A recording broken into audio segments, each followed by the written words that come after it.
I'm 73 years old, and I've spent the last 18 years of my life looking at a woman I no longer recognized.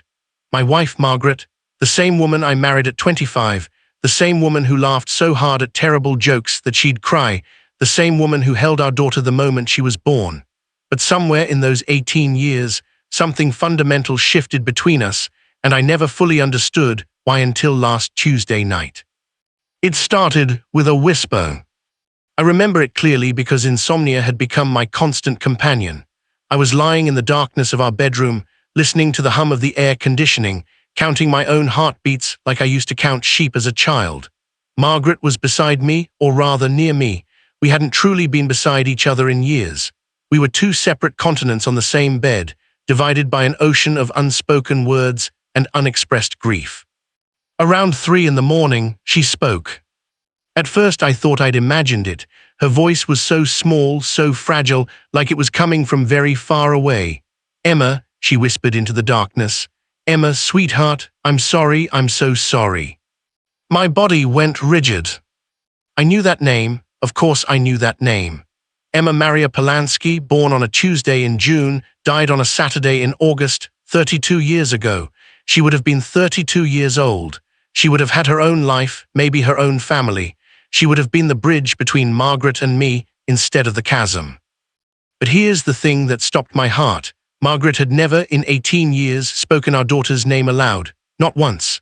After the funeral, after the casket was lowered into the ground, after we came back to this house and closed the door on the world, Margaret had never said Emma. Not when I tried to talk about her. Not when I suggested grief counseling.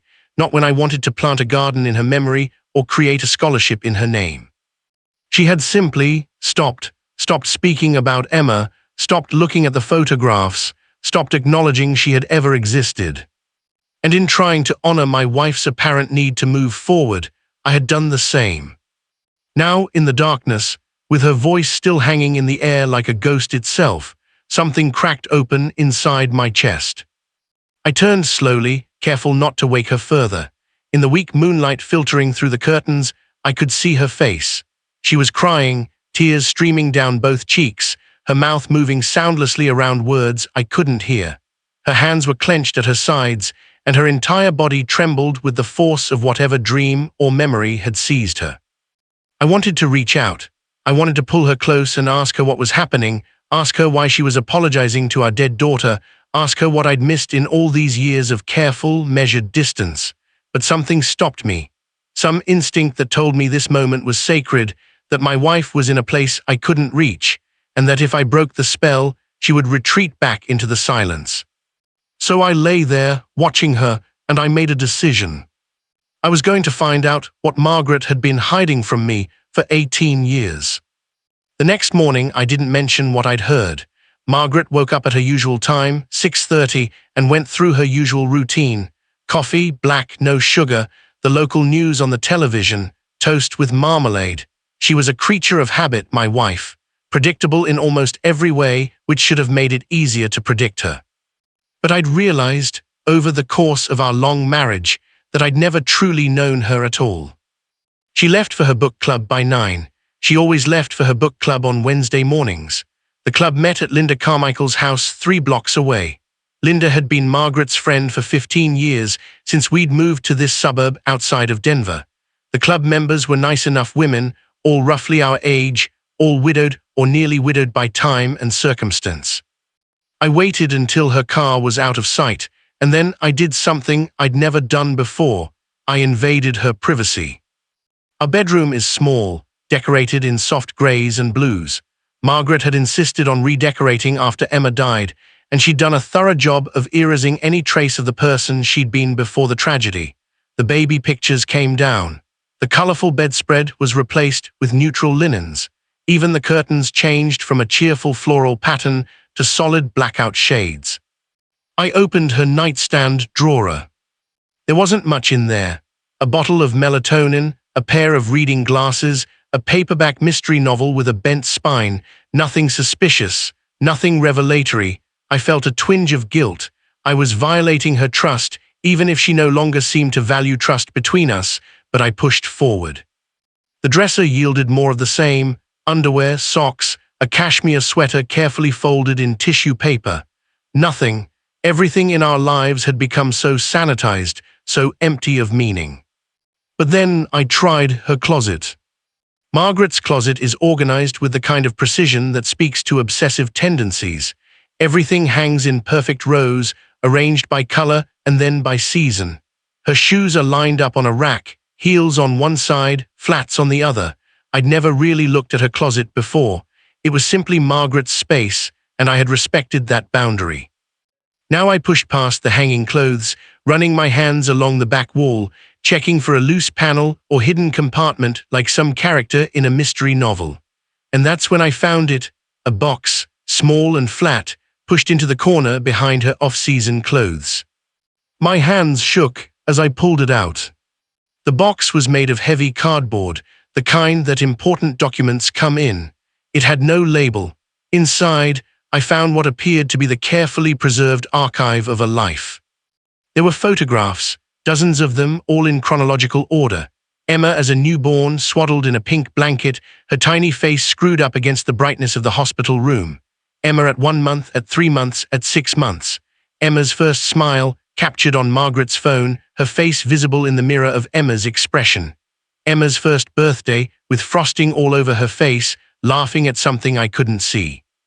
And then, photographs I'd never seen before. Emma at 2 years old, playing in a park. Emma at 3, riding a bicycle with training wheels. Emma at 5, dressed as a princess for Halloween. Emma at 8, standing in front of a Christmas tree. Emma at 12, caught in mid-laugh at a dinner table. Emma at 15, 16, 17. Emma at 25. Emma at 32, just last year, judging by the date on the back of the photograph. My legs gave out, and I sat down hard on the bedroom floor, the photograph trembling in my hands. This was impossible. This was insane. Emma had died at 2 years old. I had been there. I had held her small, still body. I had arranged her funeral. I had picked out a casket so tiny it looked like a toy. I had scattered earth on top of her grave. But here was photographic evidence that our daughter had lived. Our daughter had lived. I dug deeper into the box with the kind of frantic desperation usually reserved for people clawing their way out of buried tombs. There were report cards, perfectly preserved in plastic sleeves, honor roll, perfect attendance, college acceptance letters from Stanford, Northwestern, University of Chicago, graduation photos, a professional headshot that looked like it belonged to someone in the entertainment industry, and underneath it all, a bundle of envelopes tied together with a faded ribbon. The return addresses read, Emma Polanski, 1247 Maple Street, Millbrook, Connecticut. I opened one at random. The letter inside was dated 3 years ago. Dear Mom, it began, and I had to read that line 5 times before the words made sense. I hope this letter finds you well. I know we haven't spoken in a long time, and I understand why you felt you couldn't reach out. I'm not angry anymore. I think I finally understand what you did and why you did it, and I'm writing to let you know that I forgive you. I couldn't read anymore. The words were sliding off the page, dissolving into the blur of my vision. I lay back on the carpet, still holding the letter, and I felt something break inside me, not in the gentle way of healing, but in the catastrophic way of collapse. My wife had lied to me for 18 years. My daughter, our daughter, was alive. And Margaret had been in contact with her, had been receiving letters, had been keeping photographs, had been maintaining a relationship with our living daughter while telling me that child was dead. I don't know how long I lay there. Eventually, I forced myself to move, to gather the box and its contents, to put it back where I'd found it. I couldn't have Margaret know that I'd discovered her secret yet. I needed time to process, to understand, to figure out what any of this meant. I stumbled downstairs and poured myself a scotch, even though it was only 10 in the morning. The amber liquid burned down my throat, and I welcomed the burn. At least that was real, at least that made sense. Our marriage, as it turned out, did not make sense. The next 3 days were the longest of my life. Margaret came home from her book club with Linda, and they sat in the kitchen drinking tea and discussing the latest literary fiction selection. I sat in the living room, pretending to read, listening to my wife's normal, pleasant voice, watching her laugh at Linda's jokes, and feeling like I was watching a performance by an actress I'd never actually met. That night, I lay in bed beside her and wondered if I'd ever really known her at all. Had it all been a performance? The marriage, the grief, the 18 years of careful distance, had it all been an act? Was Margaret the kind of person capable of erasing our daughter from existence, at least in my mind, while maintaining her own relationship with that daughter in secret? The questions accumulated like snow, building up until I thought I might suffocate under the weight of them. By the second day, I was starting to unravel. I pulled out my laptop, and with hands that felt disconnected from my body, I searched for Emma Polanski, Millbrook, Connecticut. What came back was sparse but present. A LinkedIn profile for an Emma Polanski, publishing editor, Hartwell and Associates Publishing. A Facebook page, private, but visible enough to show that, yes, there was a woman named Emma Polanski, approximately 32 years old, living in Connecticut. A Twitter handle, a photo credit on several book covers. My daughter was a book editor.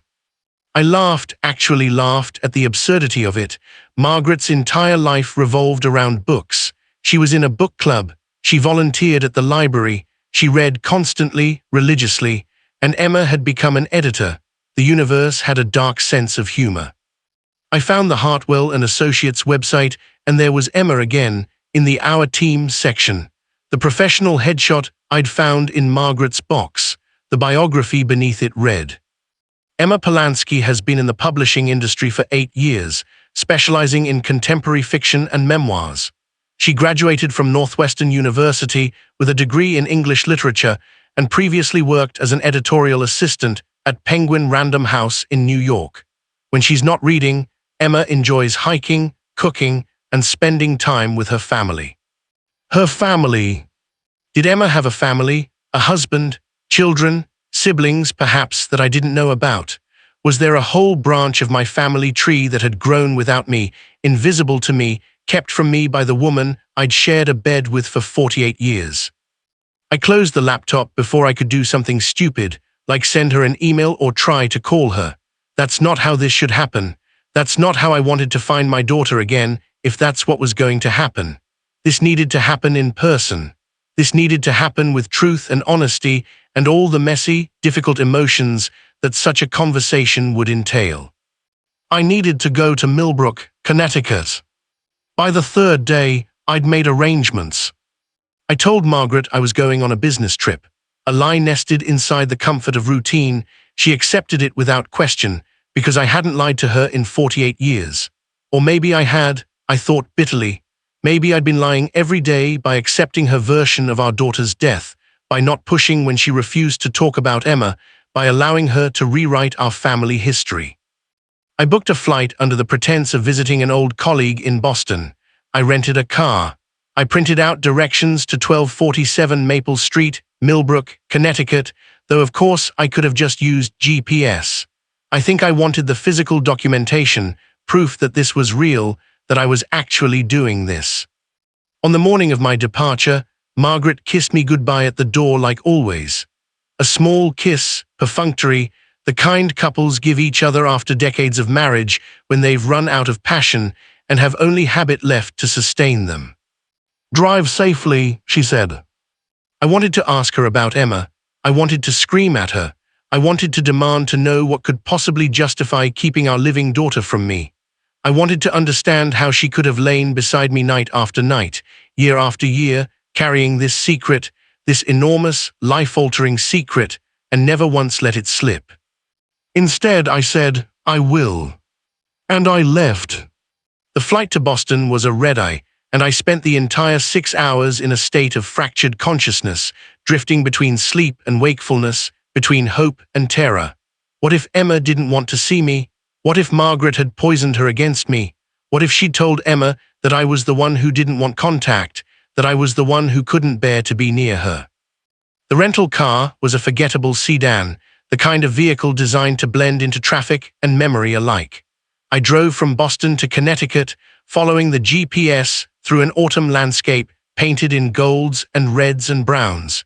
It was October, and New England was at its most beautiful, which seemed obscene given what I was about to do. Millbrook was a small town, the kind of place that exists in every movie about New England. A white church with a tall steeple, a town square with a gazebo, trees that had been there for 100 years, beautiful Victorian homes set back from the streets, their windows glowing with evening light. I drove past Hartwell and Associates Publishing on Main Street. It was a 3-story building of red brick, with tall windows and a discreet sign in brass letters. Lights were on in several of the windows. Emma was still at work. I drove to Maple Street. 1247 was a 2-story house painted pale yellow, with a wide front porch and shutters in a dark blue. There was a garden out front, carefully tended, with early chrysanthemums blooming in purple and gold. The mailbox read Polanski in neat letters. I pulled into the driveway, parked the car, and sat there for 20 minutes, unable to move. What was I going to say to her? How do you introduce yourself to your own daughter after a gap of 30 years? How do you explain that you've been living in a carefully constructed lie? How do you make a person understand that the mother she knew, the mother who raised her, who sent her letters, who kept her photographs hidden, was also your wife, and that you had somehow failed to see that dichotomy? I was reaching for the door handle when the front door of the house opened. A woman emerged, and even from the distance of the driveway, even in the dim light of approaching evening, I recognized her. She had Margaret's face, the high cheekbones, the sharp jawline, the way her eyes tilted slightly at the corners, but she had my coloring, dark hair with threads of auburn that caught the light, and her expression, the way she moved with a kind of controlled grace that was entirely her own. She was walking toward the driveway, toward my car, and I realized she'd seen me pull in. She was walking with the polite wariness of someone approaching an unknown vehicle in her own driveway. I opened the door. "Can I help you?" she called out, and her voice was exactly like Margaret's, but with different inflections, different music. She was speaking with the careful courtesy of an adult toward a stranger. I stepped out of the car. "Emma," I said, and hearing her name aloud after all these years nearly broke me. She stopped walking. Her face changed, something flickering across it, recognition, fear. She was close enough now that I could see her eyes clearly, and they were my mother's eyes, pale gray, with darker rings around the iris. "How do you know my name?" she asked. I couldn't get the words out. "I'm Roman Polanski, I'm." "Oh my God," Emma breathed, and she took a step back. "Oh my God, Mom finally told you." And suddenly I understood that Margaret hadn't just hidden Emma from me. Margaret had told Emma about me, about us, about whatever story she'd constructed to explain my absence from her daughter's life. "What did she tell you?" I asked, desperately needing to understand. Emma's face hardened. "That you didn't want me, that after I was born it became clear that you couldn't bond with me, that you thought I was broken somehow, and that you and Mom decided it was better if we went our separate ways, that you paid support but didn't want contact." I felt the ground tilt beneath my feet. "That's not," I started, but I didn't know how to continue, because of course Margaret would construct a lie that put her in the best light, that made her the protector, the mother who sacrificed everything for her child, because of course she would make it so that I was the villain in the story, the cold father, the man who couldn't love his daughter. "I'm not going to pretend this is some magical reunion," Emma said, crossing her arms, "because my mother has been lying to both of us for a very long time, and I don't know yet what version of events is true. But I think you should come inside, and we should talk, because I have a lot of questions, and the only way I'm going to get answers is from you." I followed her into the house. The interior of Emma's home was warm and lived in, filled with books and comfortable furniture, and the kind of homey chaos that Margaret had surgically removed from our house years ago. There were photographs on the walls, Emma through various stages of her life, Emma with friends, Emma at what looked like a publishing conference, Emma at her Northwestern graduation, Emma hiking on what might have been the Appalachian Trail. And interspersed among these photographs were images of Margaret. Margaret and Emma together, Margaret holding a small Emma, Margaret at Emma's high school graduation, Margaret at what looked like Emma's college graduation. Margaret and Emma at some kind of family gathering, both of them laughing at something outside the frame of the photograph. My wife had been part of Emma's life all along. Sit down, Emma said, pointing to a couch that faced a fireplace where several logs were stacked, ready to be burned. I'm going to make tea, because this is the kind of conversation that requires a hot beverage, and then we're going to figure out what the hell is actually true. She disappeared into the kitchen, leaving me alone with my thoughts and the overwhelming evidence of a life I'd missed. I sank onto the couch and put my head in my hands. I had come here expecting to discover my daughter. What I discovered instead was the wreckage of a marriage, the deliberate destruction of my relationship with my child, and the casual cruelty of someone who'd decided that a version of the truth was better than the actual truth. And I couldn't even be angry, not yet, because I was too busy trying to comprehend how such a thing was possible. Emma returned with 2 mugs of tea and settled into a chair across from me. Up close, I could see the similarities more clearly. She was a woman in her early 30s, intelligent and composed, but there was a fragility there too, something wounded beneath the careful professional exterior. "Tell me," she said, "tell me what you know, tell me everything from the beginning." And so I did. I told her about the night I'd heard Margaret whisper her name. I told her about finding the box in the closet, about the photographs, about the letters. I told her about the LinkedIn profile and the publishing company and the search results that confirmed she'd been alive all along. "When was the last time your mother told you we'd had contact?" I asked.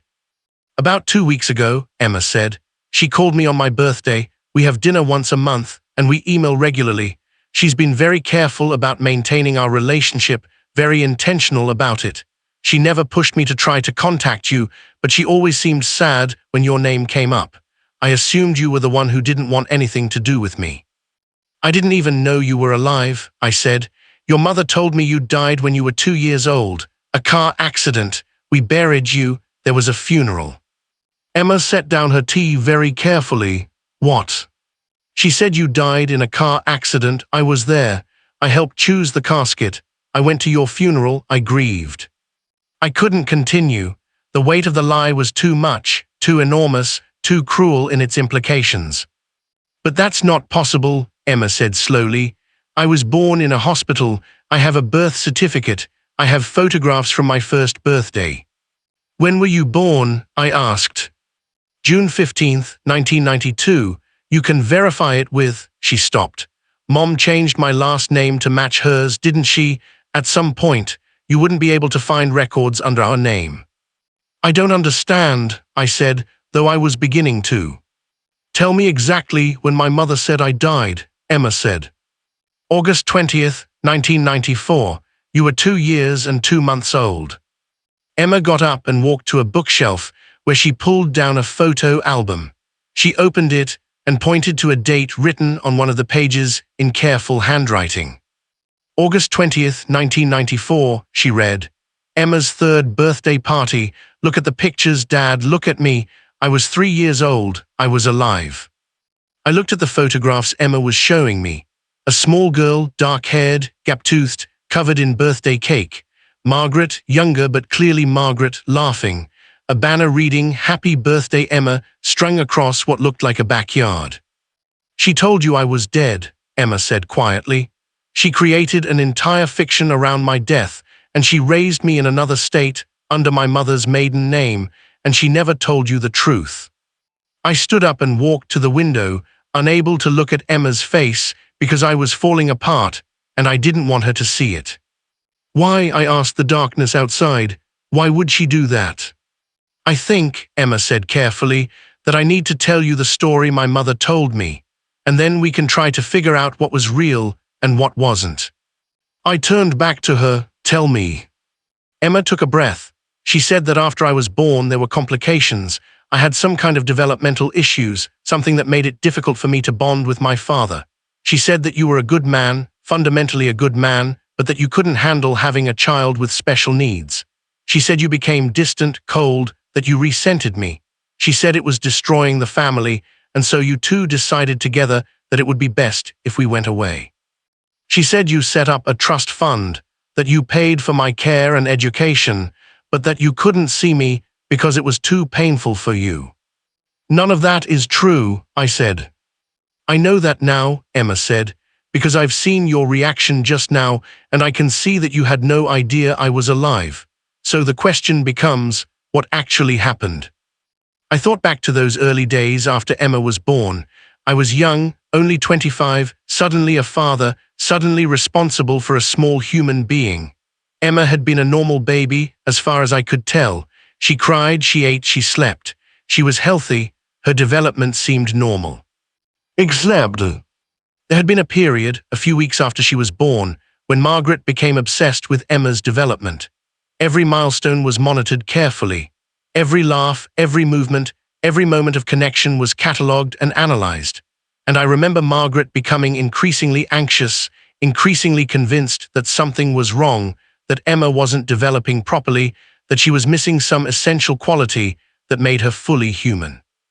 I tried to tell Margaret that she was imagining things, that Barbies developed at their own pace, that there was nothing wrong with Emma, but Margaret couldn't hear it.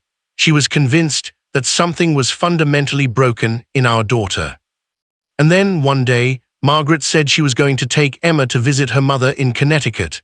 Just for a week, she said, just to get some help, some perspective, just to have her mother look at Emma and confirm that there was nothing wrong. That was 30 years ago. She took you, I said slowly, understanding dawning on me like the worst sunrise imaginable. She took you to Connecticut. She told me you died, but you never died. She just took you. I think she had a breakdown, Emma said gently. I think, looking back at everything, that she developed severe postpartum depression, and it manifested as this conviction that I was defective.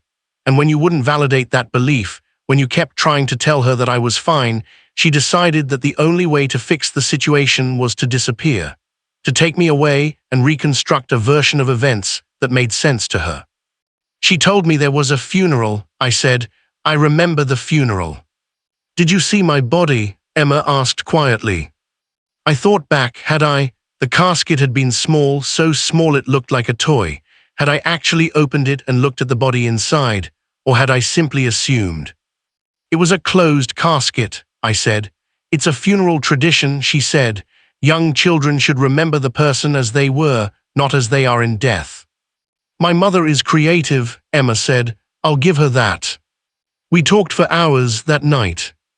Emma made dinner while I sat in her kitchen, watching her move around the space with the kind of confidence that came from knowing where everything was. She was a woman completely at ease in her own home, in her own life, and it broke my heart that this woman, my daughter, had grown up without me in it, and that I would never get back those years, no matter what happened next. She told me about her childhood in Connecticut, about her grandmother, Margaret's mother, who had been a warm, loving presence until she died when Emma was 12.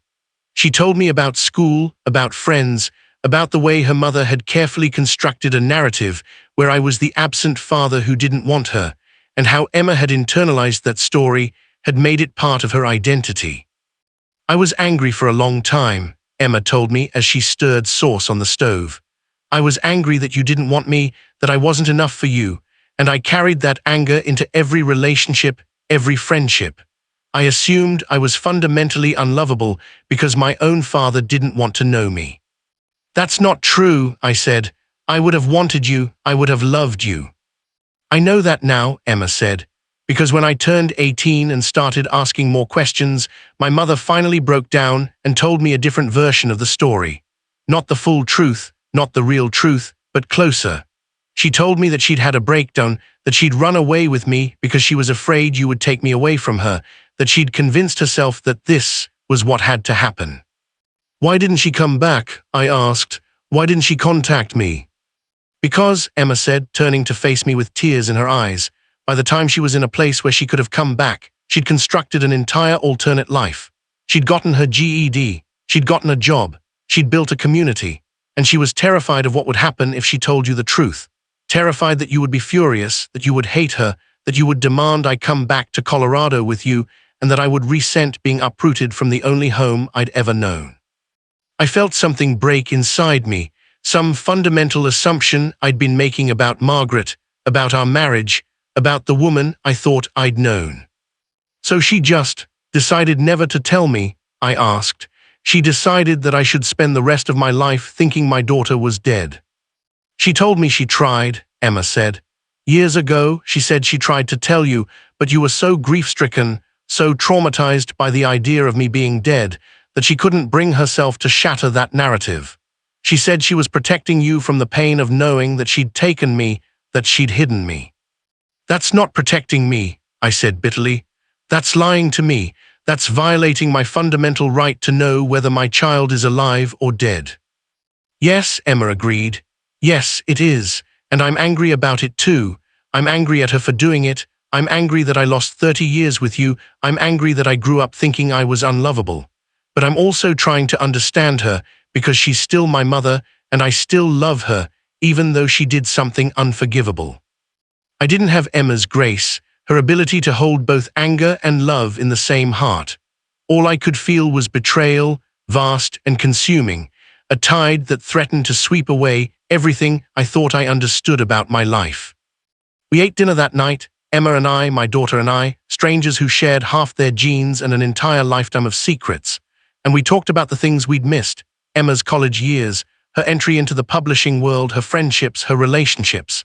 She'd had a boyfriend for 3 years, she told me, someone she'd almost married until she realized she was more in love with the idea of him than with him.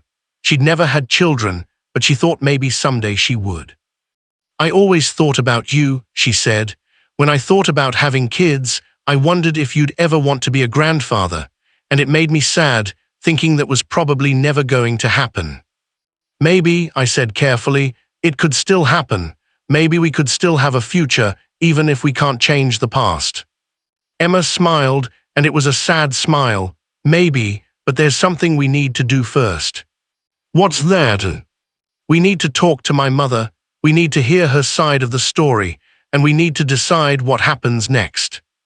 The next morning, I called Margaret. She answered on the 3rd ring, and her voice was bright and unremarkable, as if the world hadn't shifted on its axis, as if my entire understanding of our marriage hadn't been fundamentally altered. How's Boston? She asked. I need to tell you something, I said. I need you to listen to me, and then I need you to understand that nothing will ever be the same after this conversation. I told her that I knew about Emma. I told her that I'd found the photographs and letters. I told her that I was sitting in Connecticut, in my living daughter's kitchen, and that I'd spent the night with her, and that I needed to understand why she'd done what she'd done. There was a long silence on the other end of the line. Where are you staying? Margaret asked finally, her voice very small. I'm with Emma, at her house. Margaret, what you've done, I don't even know how to process it. How could you lie to me for 18 years? How could you let me believe our daughter was dead? Because, Margaret said, and I could hear her crying now, the composed, controlled woman I'd lived with for so long finally cracking open. If I'd told you the truth, you would have taken her away from me. And I'd already lost her to my own madness once. I couldn't bear to lose her again. I would never have taken her away, I said. Yes, you would have, Margaret said. You would have taken her back to Colorado, and you would have raised her to hate me, and I would have been alone, and I couldn't do that. So you decided I should be alone instead, I demanded. I decided that you should grieve, Margaret said, her voice breaking. I decided that you should grieve her, and it was cruel, and it was wrong, but it was what I could do. It was the only way I could think to make the situation survivable. I wanted to shout at her. I wanted to scream at her. I wanted to tell her what a magnificent, catastrophic, unforgivable thing she'd done. But all I could do was sit there in my daughter's kitchen while my daughter listened to me on speakerphone and feel the entire structure of my adult life crumble into dust. Come here, I said. Fly here. Tonight, if you can. We need to have this conversation in person, all 3 of us. Roman, Margaret began. Tonight, I repeated, or our marriage is over, I mean it, Margaret. There's no coming back from this unless you face what you've done." She came. Margaret arrived at Emma's house at 10 o'clock that evening, pulling up in a rental car with her hands shaking and her face streaked with tears. She looked like she'd aged 10 years in the space of a day. She looked like what she was, a woman who'd been caught in an enormous lie and was finally facing the consequences. Emma opened the door, and Margaret froze in the hallway, looking at her daughter like she was seeing her for the first time. "Hello, Mom," Emma said quietly.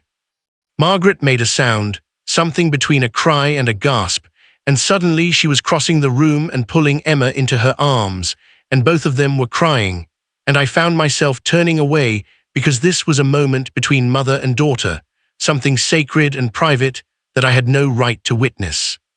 It was only after several minutes that they separated, and Margaret turned to look at me. "I'm sorry," she said.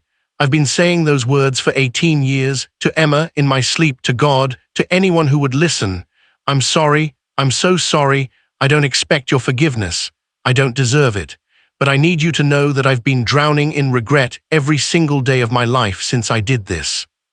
I didn't say anything. I didn't know what to say. "Tell us the truth," Emma said, getting her mother to the couch. "Tell us everything. Tell us what actually happened." And Margaret did. Margaret's story, when she finally told it, was not the story of a woman who was simply cruel or controlling or vindictive. It was the story of a woman in crisis, a woman whose mind had fractured under the weight of responsibility and hormones and the unrealistic expectations we place on mothers.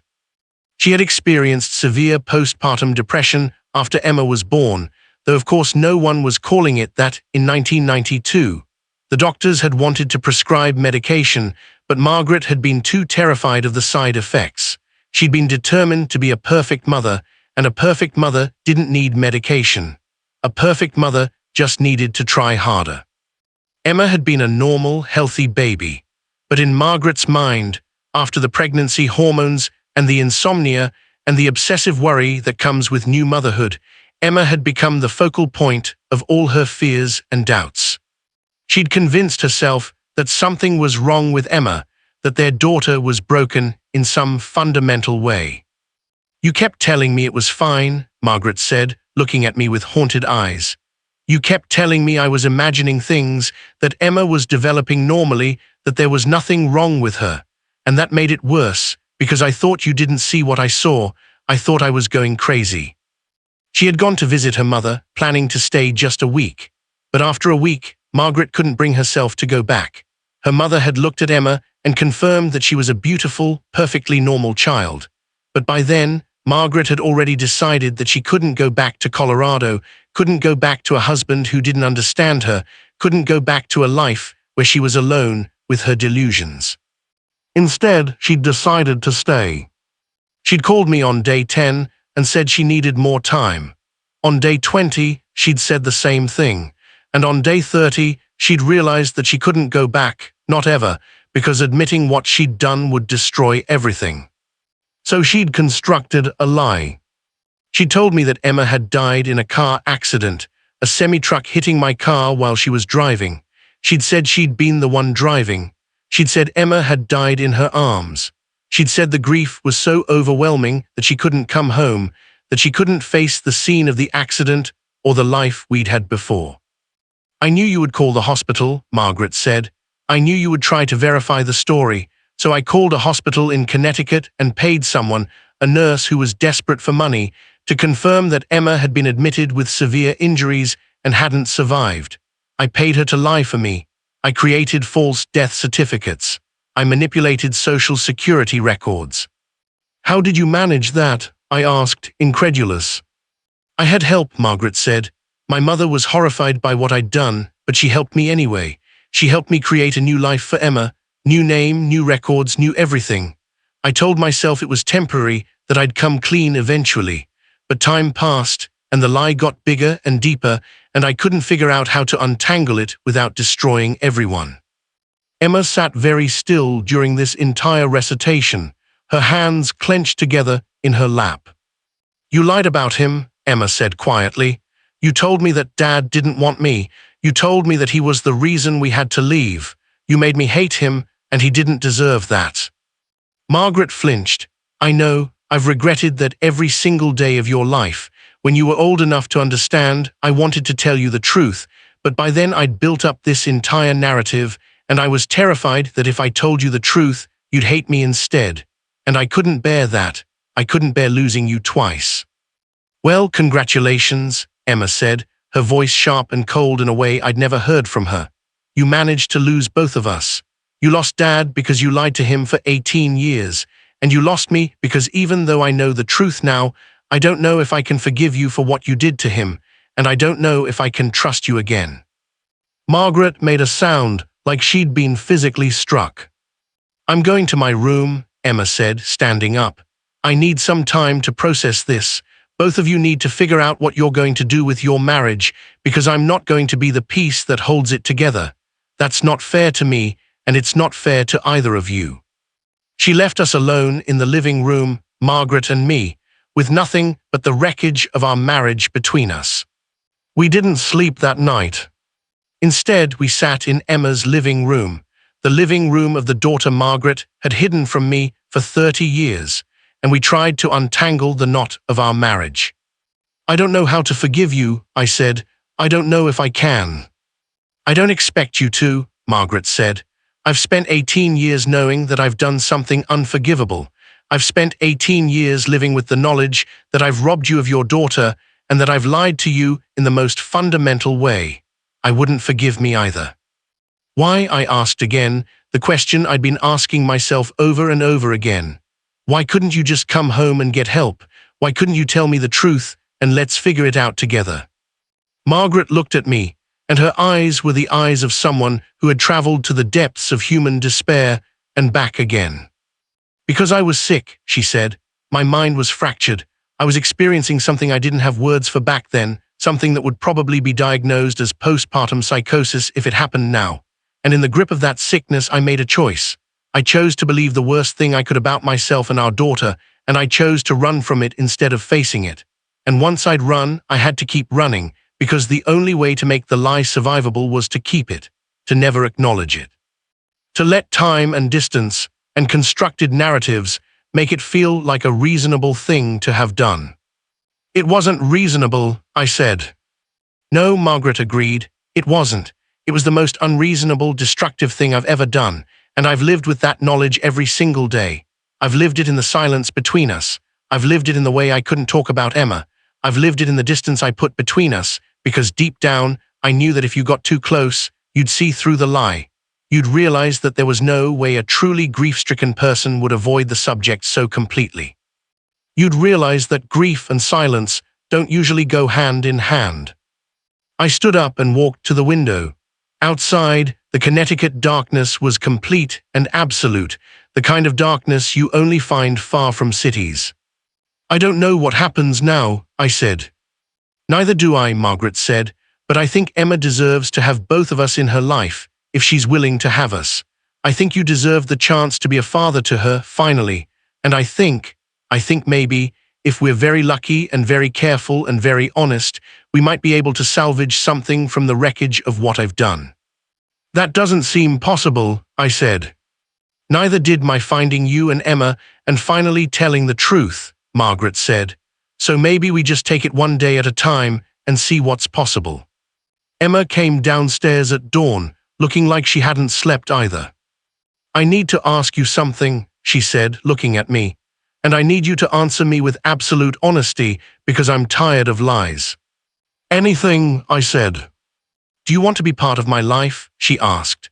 "Because my mother is going to try to make this work, I think. She's going to apologize and try to mend fences, and I'm going to let her because she's still my mother. But you're a different situation. You didn't lie to me. You didn't have a choice in this. And I need to know whether you're here out of genuine feeling or whether you're here out of obligation." I didn't hesitate. "I want to be part of your life," I said. "I want to know you. I want to make up for the lost time, even though I know I can't. I want to be your father if you'll let me." Emma studied my face, and I watched her, trying to see in her expression whether she believed me. "Okay," she said finally. Then we figure this out, all three of us, but it's going to be messy and it's going to hurt, and I'm not promising anything except that we try. Can you work with that?" I nodded. Margaret nodded. And Emma sat down with us, and we began the long, difficult process of becoming a family. The next 6 months were some of the most painful and transformative of my life. Margaret and I returned to Colorado, but our marriage had changed fundamentally. We went to therapy, both individually and together. We talked about her mental illness in a way we'd never talked about it before. We talked about how she might have had different resources if she'd sought help in 1992, how she might have made different choices. We talked about the crushing weight of secrets and the way silence can calcify into something that looks like normal life when you live with it long enough. Margaret filed for a leave of absence from her book club. She told Linda the truth, or at least a version of it. She started seeing a therapist who specialized in postpartum disorders and trauma, trying to understand what had driven her to such an extreme action. And I was learning how to be a father to my adult daughter. Emma visited twice, flying out to Colorado for a week each time. We went hiking in the mountains. We went out to dinner. We talked for hours about everything we'd missed. I told her about my career, about the job I'd held for 40 years and was now planning to retire from. She told me about her ambitions in publishing, her dreams of eventually starting her own publishing house. "I want to publish stories that matter," she told me over coffee one afternoon. "Stories about real people experiencing real things.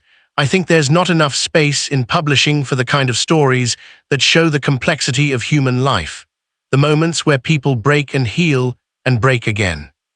I heard the echo of our story in her words. By the third visit, Emma had brought her girlfriend, a woman named Susan, a lawyer, kind-eyed and patient, who looked at Emma like she'd hung the moon. I realized that my daughter had created a whole life, a whole love, while I was grieving her death. And instead of feeling like I'd missed something, I felt grateful. I felt grateful that she'd been loved, that she'd been cared for, that she'd become a person who knew how to love. "I'm planning to propose," Emma told me, showing me the ring she'd already bought. "I'm terrified that if I don't do it in the next 6 months, I'll second-guess myself forever, and I want you to be there." "I wouldn't miss it," I told her. "Mom will be there too," Emma said, "and I know that's going to be awkward as hell, but I think I'm starting to understand that she did the best she could with a mind that was breaking. That doesn't make what she did okay, but it makes it understandable. And I need to be able to forgive her, not for her sake, but for mine.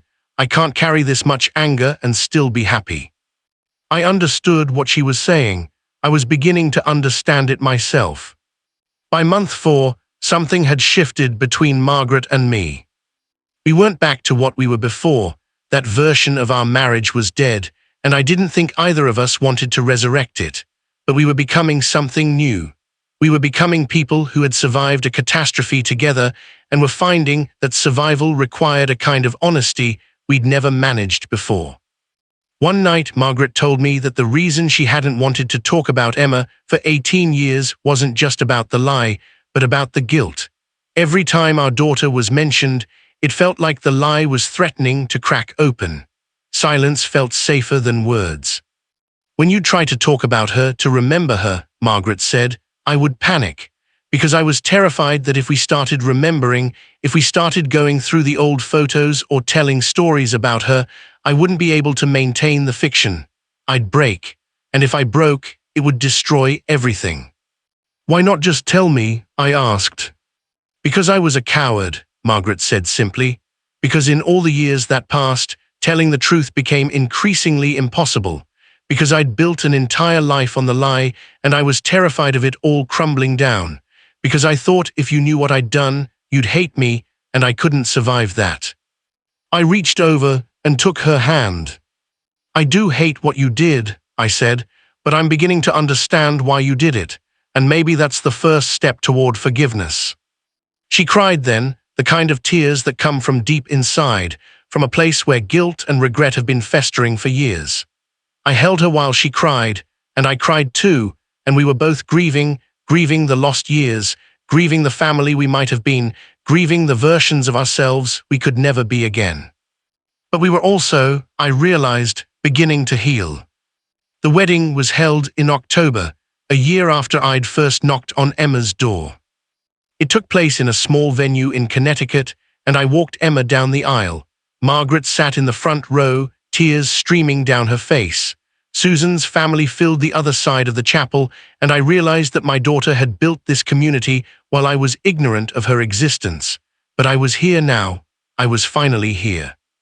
Emma looked radiant in a simple white dress, and I remembered Margaret in her wedding dress, remembered the way I'd felt standing in front of an altar, certain I knew what the future would hold. Life, I'd learned, had other plans. The ceremony was beautiful and simple. Emma and Susan exchanged vows that made everyone cry. They talked about building something together, about the importance of honesty and communication, about facing the hard things instead of hiding from them. I heard the weight of our family history in those vows. At the reception, I danced with Emma, and she rested her head on my shoulder like I was the kind of father who'd been there her whole life. "Thank you," she whispered. "For what?" I asked. "For showing up," she said, "for being open to this, for not hating me because of what Mom did." "I could never hate you," I said. "You're my daughter." Emma pulled back and looked at me, and I saw something shift in her face, an acceptance, maybe, or a forgiveness. For me, if not yet for herself or her mother. Margaret danced with Emma too, and I watched them together, mother and daughter, and I saw the profound love between them, despite everything, despite the lie, despite the lost years. They were bound by blood and by trauma, and in some strange way, that bond was stronger than it would have been if there had never been a rupture. The months following the wedding were quieter, more contemplative. I officially retired from my job, and for the first time in 40 years, I had the luxury of free time. Margaret and I took a trip to Italy, something we'd talked about doing for decades but never gotten around to. We walked through Rome and Florence and Venice, and somewhere in the piazza in Rome, sitting at a cafe table with wine and sunset and the sound of Italian voices around us, Margaret took my hand. "I can't go back and undo what I did," she said, "but I can thank you for letting me try to do better from this point forward." "We both do better," I said. "That's what this is now, we do better." We came home to Colorado, and life continued. Emma called weekly now, sometimes to tell me about a manuscript she was reading, sometimes just to say hello.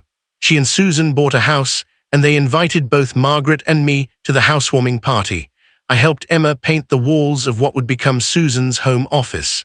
Margaret helped her decorate the kitchen. For the first time in 18 years, we felt like a family. It wasn't a perfect family.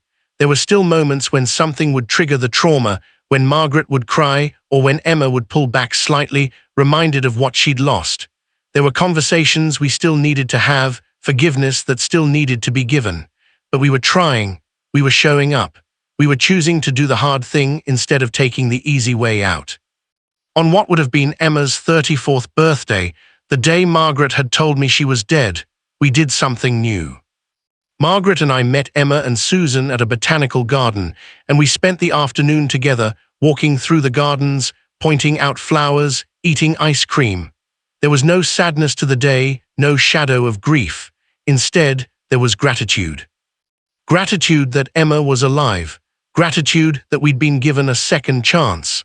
Gratitude that we'd survived the wreckage and found our way to something better.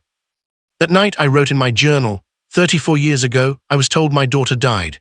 Today I walked through a garden with my living daughter and her wife, and I felt more alive than I have in decades. Grief and joy are not opposites, they're two sides of the same coin, the coin of having loved deeply and having been given the chance to love even more deeply.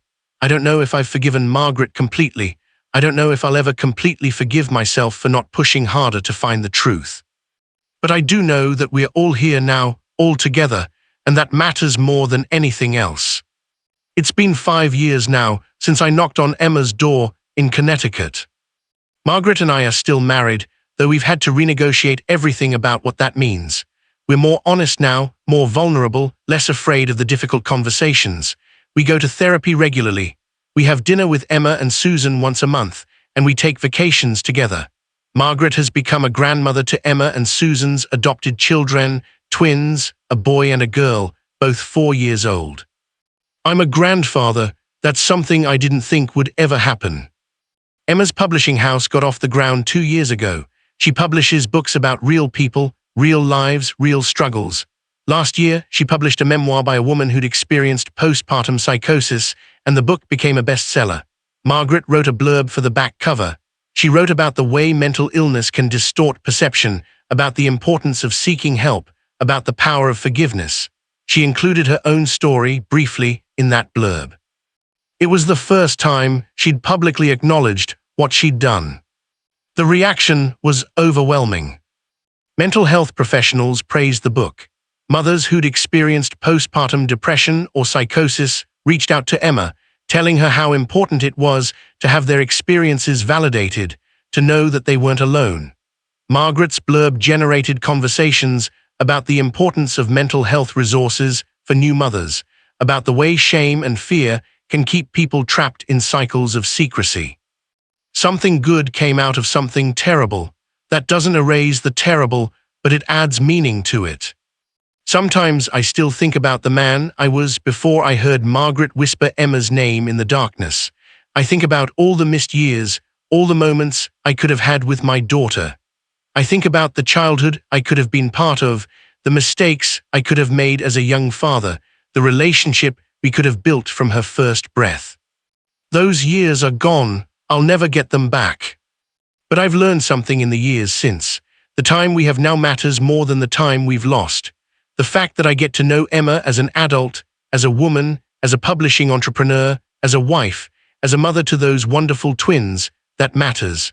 The fact that Margaret and I have been forced to excavate our marriage down to its foundations and rebuild it on truth instead of lies, that matters. I'm 78 years old now. I'm old enough to know that life doesn't always work out the way you plan.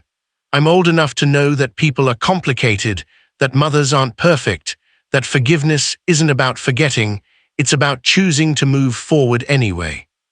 The other night I was reading in bed. Margaret was asleep beside me, her breathing deep and even, and I heard our grandson calling out from the guest bedroom where he and his sister were sleeping. They were staying with us for a week, while Emma and Susan attended a publishing conference. I got out of bed and went to his room. He'd had a nightmare, he told me, his 4-year-old voice small in the darkness. I sat on the edge of his bed and held his hand until he fell back asleep, and I thought about how this simple act, comforting my grandson in the middle of the night, would have been impossible if Margaret hadn't lied to me all those years. If she'd told me the truth, we might have reconciled immediately. We might have brought Emma back to Colorado. I might have been a present father in her childhood and adolescence, and maybe that would have been better. Maybe. But I wouldn't have this version of our story, the version where we all had to break down and rebuild ourselves, where we had to learn about forgiveness and healing, where we had to choose each other not because it was easy, but because it mattered. I went back to bed and lay down beside Margaret, and I thought about the night I heard her whisper Emma's name. I thought about how that whisper had been the beginning of the end of our old life and the beginning of our new one. I reached over in the darkness and took Margaret's hand, and she stirred slightly but didn't wake. I held her hand like an apology and a thank you and a statement of faith in the person she'd become, the person we'd all become. The sun would come up in a few hours. Emma would call to check in on the twins.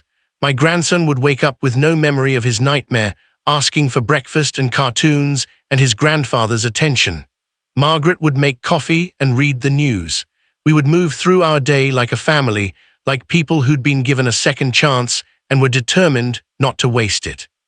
It's not the life I thought I'd have at 78. But it's the life I have, and I'm grateful for every moment of it. The end. Epilogue.